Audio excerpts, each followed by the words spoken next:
Section 3.4 covers Bronsted-Lowry acids, looking at them from a qualitative perspective. Qualitative meaning that there aren't any numbers involved, which means that we're not going to be looking at pKa values or Ka values. In this section, you're going to learn how to predict the relative strength of acids by looking at their structure instead of by comparing pKa values. When you get good at this method, this qualitative method of analyzing an acid is a lot faster than using pKa values, simply because you don't have to go to a table and look up a pKa value. It's a little hard to learn, but once you figure it out, once you get good at it, it's going to save you a lot of time. So, for example, we are going to consider two acids.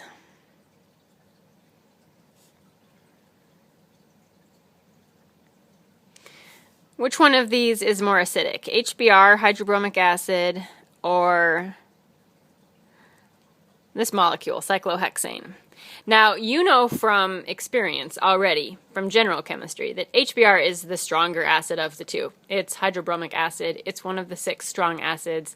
This molecule, which is just a hydrocarbon, it's not acidic. So we know that going into this section, we already know that HBr is going to come out as being the stronger acid, but we're going to use them because this is something that we already know and understand.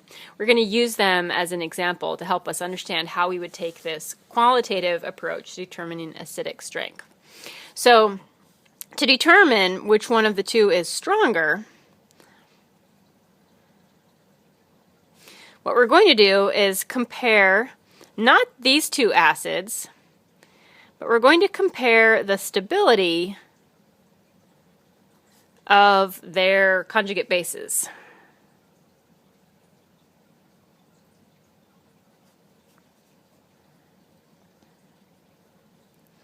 So right now, because we're just starting organic, we don't have a lot of experience yet, what we're going to do is for both of them write out a reaction that shows the acid dissociating. Remember, we're Bronsted-Lowry aciding this stuff, so we're going to be hydrogen donating, proton donating.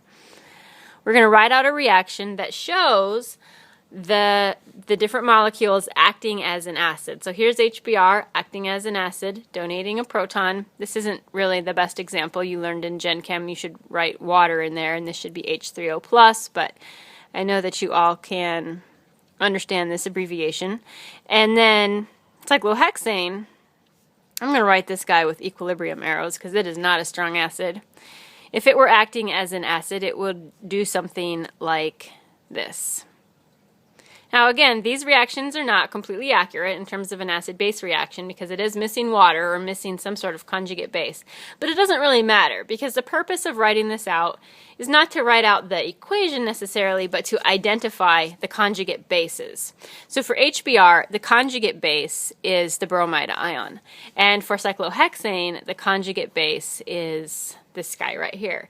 And that's all that we really need to know. So it doesn't really matter that this equation is not accurate. The point is not to write a completely accurate equation. The point is to figure out what the conjugate base looks like. So what we're going to do is compare the stability of the two conjugate bases that result from this acid-base reaction, from these acid-base reactions. We're going to compare the bromide ion to this anion over here. Now, you may not, at this point, know which of these two is more stable, but your education in general chemistry and your basic chemical intuition probably is telling you that the bromide ion is the more stable of the two. And your intuition is right. You've seen a lot of bromide ions running around in Gen Chem, and you haven't really seen this guy running around. So you know just from your intuition that this is the more stable of the two, and this is the less stable of the two. Chemical reactions are more likely to proceed if they produce stable products. That makes sense. You want the reactions thermodynamically to produce a product that's stable and less reactive than the reactants. So for these two particular reactions, this reaction is more likely to proceed because it produces a more stable product than this reaction over here. So this means that this reaction is more likely to proceed.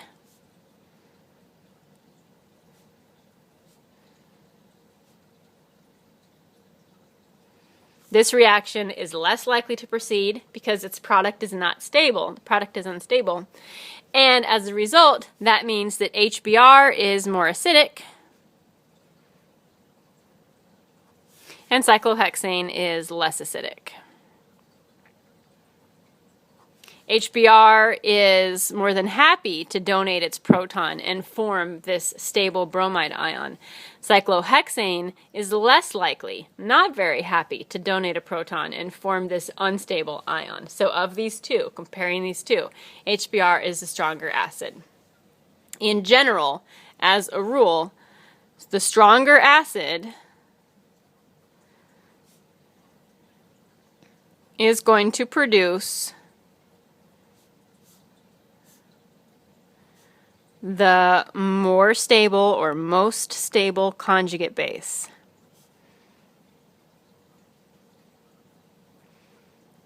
So if we want to qualitatively determine the strength of an acid, what we're going to do is look at the stability of its relative conjugate base. It's as simple as that. Now, for this particular example, it was easy, again, because we were dealing with something that you were familiar with, a structure that you knew, and it was pretty easy for you to predict the stability of these two conjugate bases. But it's not always going to be that easy.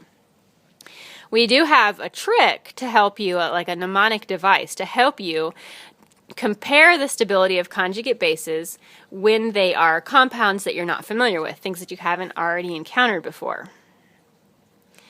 So the stability of conjugate bases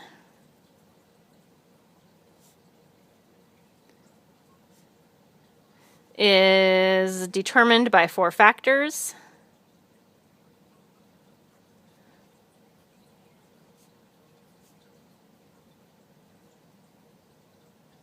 In order of importance, those 4 factors are: which atom has the negative formal charge,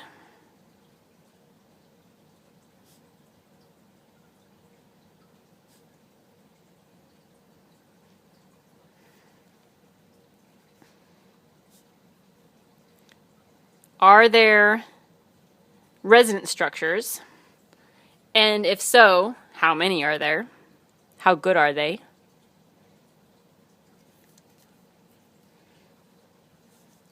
Is there any induction? Which is a new concept. We'll define that in a bit. Coming from neighboring or nearby electronegative atoms. And last but not least, what is the shape of the orbital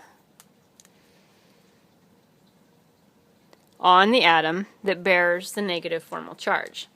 These 4 factors together, we will remember them using the mnemonic device ARIO, A-R-I-O, for atom, resonance, induction, and orbital. And again, they're taken in order. So of these 4 factors, the most important factor is the atom with the negative formal charge. And if you have 2 compounds that you're comparing that have the same atom with the negative formal charge, then the second biggest factor will be resonance, and we'll use that to determine stability. And if we can't use resonance because there isn't any or it's a tie, then we'll turn to induction to help us determine the stability. And if we can't use induction, 99% of the time we'll have it figured out by now, but every once in a while, 1% of the time, if we can't use induction to figure it out, then we'll turn to the shape of the orbitals. So the section's not done yet, but I want to write a study question. What is the relationship between acidic strength and stability of a conjugate base?